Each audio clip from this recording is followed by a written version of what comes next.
ವಿಶ್ವಗುರು ಬಸವೇಶ್ವರ ಜಯಂತಿಯನ್ನು ಈ ವರ್ಷವೂ ಶಿಸ್ತಬದ್ಧಾಗಿ ಹಾಗೂ ಇನ್ನಷ್ಟು ಅರ್ಥಪೂರ್ಣವಾಗಿ ಆಚರಿಸಲು ನಿರ್ಧರಿಸಲಾಗಿದೆ ಎಂದು ಕೆಎಲ್ಇ ಸಂಸ್ಥೆ ಗೌರವ ಕಾರ್ಯಾಧ್ಯಕ್ಷ ಡಾಕ್ಟರ್ ಪ್ರಭಾಕರ್ ಕೋರೆ ತಿಳಿಸಿದ್ದಾರೆ. ಬೆಳಗಾವಿ ಪ್ರವಾಸಿ ಮಂದಿರದಲ್ಲಿ ನಡೆದ ಜಿಲ್ಲಾ ಮಟ್ಟದ ಬಸವ ಜಯಂತಿ ಆಚರಣೆಯ ಪೂರ್ವಭಾವಿ ಸಭೆಯ ನಂತರ ಸುದ್ದಿಗೋಷ್ಠಿಯಲ್ಲಿ ಮಾತನಾಡಿದ ಅವರು, ಏಪ್ರಿಲ್ 26ರಂದು ಸಂಜೆ 4 ಗಂಟೆಗೆ ಚೆನ್ನಮ್ಮ ವೃತ್ತದಿಂದ ಮೆರವಣಿಗೆ ಆರಂಭವಾಗಲಿದೆ.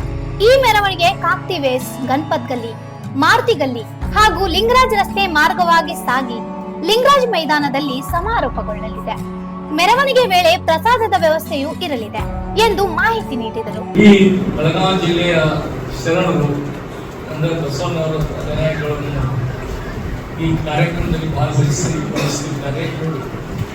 ಮೆರವಣಿಗೆ ದೊಡ್ಡ ಪ್ರಮಾಣದಲ್ಲಿ ಮೆರವಣಿಗೆ ಮಾಡಿ ಜನರಿಗೆ ಸಂದೇಶ, ಬಸವಣ್ಣವರ ತತ್ವಗಳನ್ನು ಸಂದೇಶ ಮೂಲಕ ನಮ್ಮ ಈ ಮುಖ್ಯ ಕಾರಣ ಈ ಮೆರವಣಿಗೆ ಮಾಡಲಿಕ್ಕೆ.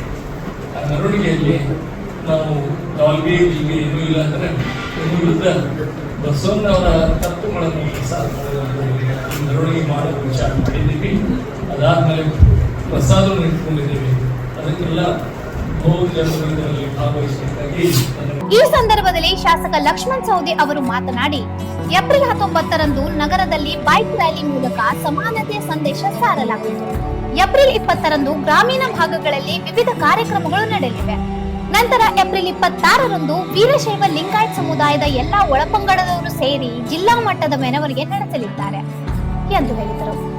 ಸುಮಾರು 50,000ಕ್ಕೂ ಹೆಚ್ಚು ಜನರು ಭಾಗವಹಿಸುವ ನಿರೀಕ್ಷೆ ಇದ್ದು ಅಗತ್ಯ ಸಿದ್ಧತೆಗಳ ಕುರಿತು ಸಭೆಯಲ್ಲಿ ಚರ್ಚಿಸಲಾಗಿದೆ. ಸಮುದಾಯದ ಎಲ್ಲಾ ಮುಖಂಡರು ಪಕ್ಷಾತೀತವಾಗಿ ಭಾಗವಹಿಸಿದ್ದು ಎಲ್ಲರನ್ನೂ ಒಗ್ಗೂಡಿಸುವ ದಿಶೆಯಲ್ಲಿ ಈ ಜಯಂತಿ ಅರ್ಥಪೂರ್ಣವಾಗಲಿದೆ ಎಂದು ಹೇಳಿದರು. ಬಸವಣ್ಣವರು ಯಾರ ಕಡೆಯಿಂದಲೂ ಕೂಡ ಅಲ್ಲಿ ಅನ್ನದೋತ್ಸವ ಮಾಡತಕ್ಕಂಥ ಸಂದರ್ಭದಲ್ಲಿ ಕಾಯಕವೇ ಕೈಲಾಸ ಅಂತಕ್ಕಂಥ ಸಂದೇಶ ಪಡೆದಿರ್ತಕ್ಕಂಥ ಮಹಾನ್ ಪುರುಷರು. ಯಾರಿಗೂ ಕೂಡ ಕೊಡಬೇಕು ಅಂತಕ್ಕಂಥ ಯಾವುದಲ್ಲ. ಅವರು ಶಕ್ತಿಯಾನುಸಾರ ಅವ್ರು ಯಾರು ಬಸವಾದಿ ಪ್ರಬಂಧದ ಒಂದು ವಿಚಾರಧಾರೆಗಳನ್ನು ಒಪ್ಪಿಕೊಂಡಿದ್ದಾರೆ. ಅವರೆಲ್ಲರೂ ಕೂಡ ತನು ಮನ ಧನದಿಂದ ಸಹಾಯ ಸಹಕಾರವನ್ನು ಮಾಡ್ತಾರೆ ಅಂತಕ್ಕಂಥ ವಿಶ್ವಾಸವನ್ನು ನಾವು ಹೊಂದಿದ್ದೇವೆ. ಆಮೇಲೆ ಯಾರು ನಾಯಕರೇ ಗೊತ್ತಿಲ್ಲ.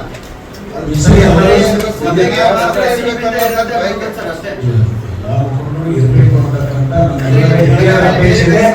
ಆ ಅಪೇಕ್ಷೆ ಅನುಗುಣವಾಗಿ ನಾವು ವೇದಿಕೆ ಮೇಲೆ ಇರ್ತಕ್ಕಂಥವ್ರು ಅನಿವಾರ್ಯ ಕಾರಣದಿಂದ ಬರದೇ ಇರತಕ್ಕಂಥ ಸಮಾಜದ ಎಲ್ಲ ಮಕ್ಕಳು ಕೂಡ ನಾವು ಅವ್ರಿಗೆ ವಿನಂತಿ ಮಾಡ್ತೀವಿ. ಅದಕ್ಕೋಸ್ಕರ ನಿಮ್ಮ ಮುಖಾಂತರ ನಾವು ಅವರಿಗೆ ಗೌರವಪೂರ್ವಕ ಅಂತ ವಿನಂತಿ ಮಾಡ್ತೀವಿ. ಎಲ್ಲರೂ ಬರಬೇಕು ಈ ಕಾರ್ಯಕ್ರಮಕ್ಕೆ ಯಶಸ್ವಿ. ಈ ಸಂದರ್ಭದಲ್ಲಿ ಸಂಸದ ಜಗದೀಶ್ ಶೆಟ್ಟರ್, ಮಾಜಿ ಸಚಿವರಾದ ಎಬಿ ಪಾಟೀಲ್, ಶಶಿಕಾಂತ್ ನಾಯಕ್, ಪರಿಷತ್ ಸದಸ್ಯರಾದ ಚಂದ್ರಾಜ್ ಹಟ್ಟಿಹೊಳಿ, ಶಾಸಕರಾದ ಗಣೇಶ್ ಹುಕ್ಕೇರಿ, ಬಾಬಾ ಸಾಹೇಬ್ ಪಾಟೀಲ್ ಸೇರಿದಂತೆ ಇನ್ನಿತರರು ಉಪಸ್ಥಿತರಿದ್ದರು. ಇನ್ನೂ ಅಪ್ಡೇಟ್ಗಳಿಗಾಗಿ ಫಾಲೋ ಮಾಡಿ ವಾಯ್ಸ್ ಆಫ್ ಇನ್ಫ್ರಾಮ್ಗೆ.